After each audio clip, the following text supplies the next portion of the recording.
In this video, we shall be looking at ICOs and pre-mined. I'm sure that if you are into cryptocurrencies, you must have heard the word ICO or maybe pre-mine. What does that mean to you?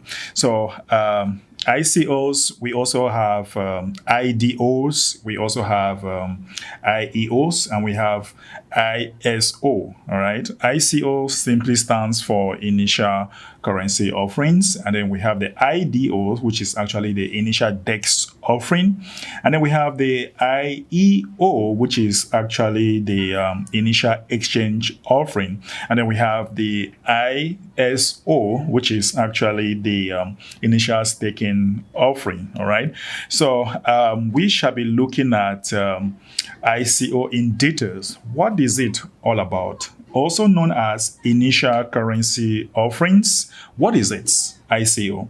You see, investors receive unique currency or tokens in exchange for their money, all right, for their monetary investment in the business. We have some businesses, maybe you want to launch a project and you don't know how to go about it. One thing you need to do, you need money, right? So what do? You launch an ICO. So when investors come there, you are actually selling them your future project. So they will come and buy your future project.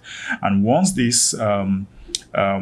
money is raised from this project, the company now have a kind of startup capital, and then they will now have maybe something like a kind of digital currency in return. Okay, so they raise money from the public directly, and they also stay in control of the business. So that is what ICO is all about. Okay, you bring out a project, you get investors to buy the future project, and then they put in their monies, and they get some currencies, or they get some coins in return. So they raise capital, and shares are actually being given to those investors. So since ICOs isn't attached to any regulatory framework or legal protocols, the process is much faster. So ICO don't need to go through any legal kind of thing. That's why you see a lot of people come out with their ICOs,